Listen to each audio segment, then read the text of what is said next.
मंगल मूर्ति सद्गुरु सर्वाधार मंगलमय मंगल करुणा बिनवो बारंबार।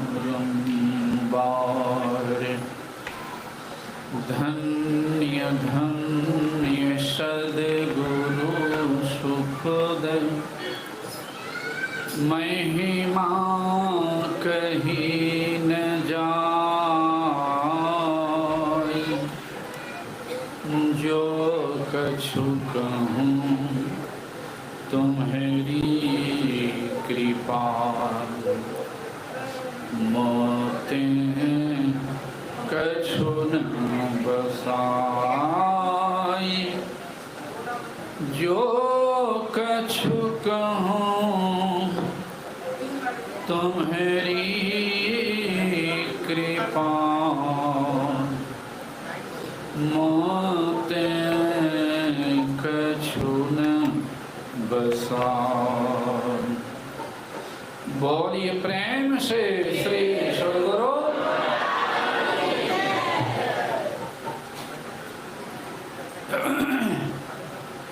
इस पवित्र स्थल पर पधारे हुए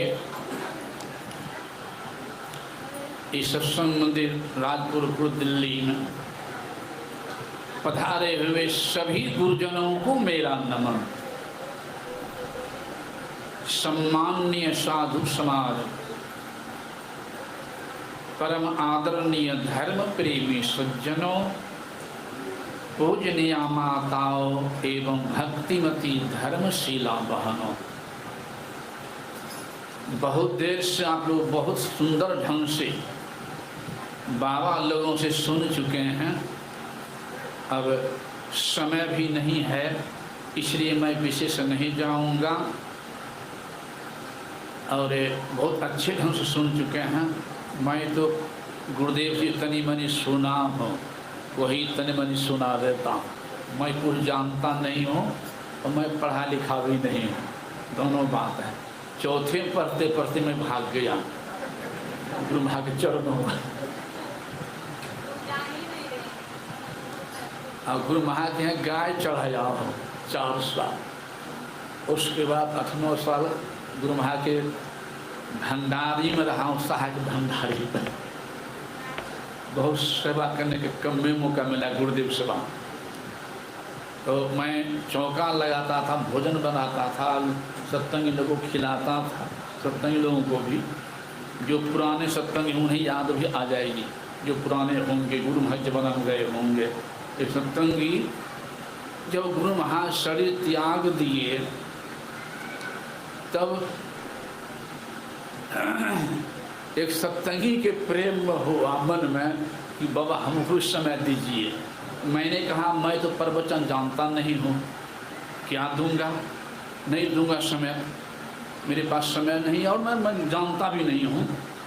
तो आश्रम के एक साधु ने कह दिया कि प्रमोद तो झाड़ू उड़ू लगाया है, वो तो प्रवचन नहीं जानता है। हमको को कह दिया, गुरु महा की मौत समझिए कि मेरे मन में आए दो नहीं बोल पाएंगे। जब गुरु महा चरण में रहा हूँ तो आगे एतबार पड़ गया। मैं ठान लेकिन नहीं, गुरु महा की प्रेरणा समझता हूँ। मैं बोल दिया 10 लाइन, एक भजन गा करके शुरू भी बोलना शुरू भी हो गया थोड़ा थोड़ा। तो एक सत्संगी थी मालदह की, जिनको मैं खिलाता पिलाता था, मालदह की सत्संगिनी, राधे बाबू परिवार के थे, परिवार समाज के। तो मैं रविवार को प्रवचन कर रहा था आश्रम में, तो कुछ बातें अच्छी लगी होगी, हमको लगता है कुछ बात अच्छी लगी होगी। तो हमसे बाद में क्या कहता, अरे तुम प्रमोद हो जी। मैं बहुत छोटे से बच्चे से लगो करता था, तुम प्रमोद हो जी। मैंने कहा आप हमको नहीं पहचानते हैं क्या, कितना बार मैं खिलाया हूँ आपको नहीं पहचानते हैं। तो वही प्रमोद हो जो हम लोग खिलाते थे, हम तो बदल गया, मैं वही हूँ। तो क्या कहती है इस ढंग से तो प्रवचन कब से करने लग गया। मैंने उसको आश्चर्य लगा कि जब वो खिलाता था, अभी लाखों हजारों को समझा रहा है, तो प्रवचन कब करने लग गया। मेरे मन हो लगता है इसको आश्चर्य लगा, तो मैंने उससे कह दिया माई से कि सुनो, संत कबीर साहब नौता नहीं जाएंगे, जानपुर के चले गए भैंसा पर चढ़ करके बड़े लोगों को, गेट पर रोक दिया। कहाँ जाओ का भंडार में आपको नौता दिया है। तो कबीर साहब ने साधु को नौता दिया और रहता है, दे दिया नौता डबल हो गया, किसी भंडार समेत हो सकता है, इसलिए आया हूँ। और बेचिते साधु नौता दिया, कहा हाँ। तो प्रतिबंध लगा दिया कि मेरे भंडार वही बैठ सकता है जो वेद पढ़ना जानता हो। जानता है वो खुद नहीं जानता है, वेद कैसे पढ़ेगा, लौटना पड़ेगा, घुमाना है। तो कबीर साहब का बहुत अच्छी बात, जो वेद पढ़ सुना देगा उसको खिलाओगे ना। कहा हाँ। तो संत पूछो कर सकते, कबीर साहब ने क्या भैंसा पर चढ़ के गया था, अब भैंसवा की पीठ ठोक दिया, कहो पढ़ो वेद, तो भैंसवे वेद पढ़ना शुरू कर दिया।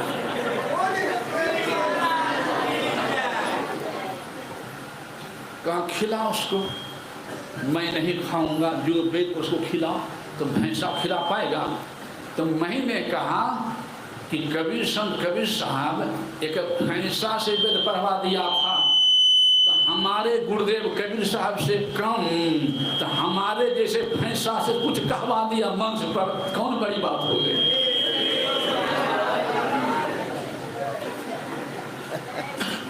और आश्चर्य लगा। पूज्य पाद महर्षि संसी महाराज के पास गई, कहती बाबा देखिए हम प्रमोद जी को ऐसे बोले और हमको ऐसे बोल दिया कि कबीर साहब भैंसा से वेद पढ़वा दिया, तो हमारे गुरुदेव कबीर साहब से कम, जो हमारे जैसे भैंसा से कुछ कहवा दिया, तो कौन बड़ी बात हो गई। तो वो खूब हंसे, वो खूब हंसे कि हाँ बढ़िया उत्तर दिए। तो कहने का भाव है, जो सदगुरु पर एक निष्ठ हो जाते हैं उनकी धरती पर अनिष्ट नहीं होती, धरती पर अनिष्ट नहीं होती है। इसलिए कहा गुरु को सिर पर राखे चलिए आज्ञा मान, तो कह कबीर व दासु तीन लोग भय न। आप लोग सबका अनुभव है, सूर्य पूरब उगता न हो, पूरब सूर्य उगता है, तो सूर्य के तरफ पीठ हम कर दें तो पश्चिम हो जाएंगे। अब पश्चिम हम दौड़ेंगे तो क्या होगा, शरीर की छाया आगे भागेगी कि नहीं, शरीर की छाया आगे भागेगी। तो उस छाया को हम पकड़ना चाहें कि जितने तेजी भागेंगे तो छाया भागती जाएगी कि नहीं, भागेगी ना, पकड़ पाएंगे नहीं। अगर उलट जाएं और सूर्य की तरफ दौड़ें तब क्या होगा, वही छाया उलट कर पीछे दौड़ेगी कि नहीं। और जितना तेज हम भागेंगे उतने तेज वो छाया भी पीछे पीछे दौड़ेगी, छोड़ेगी छाया पीछा, कभी नहीं छोड़ेगी पीछा। और वही सूर्य जब 12 बजे सर पर आ जाता है ऊपर, तो वही छाया पैर के नीचे चली जाती है। बात सही है कि नहीं। तो उसी तरह से जो सदगुरु रूपी सूर्य के तरफ पीठ करके संसार में दौड़ते रहेंगे, वो छाया माया भागती ही रहेगी। अगर सदगुरु के तरफ मुंह करके दौड़ेंगे तो वही छाया माया पीछे दौड़ेगी, और सदगुरु ज्ञान सर पर रख लेंगे तो वही माया है संतन की चेड़ी, ऊपर चुने। इसलिए कबीर साहब कह रहे हैं कि गुरु को सिर पर राखिए, चलिए आज्ञा मान, तो कह कबीर व दास वो तीन लोग भयना, एक लोग कौन कहे। यह भी आप सुने होंगे, महाभारत का प्रसंग है, छोटे से सुने हो, कभी याद आ जाएगी।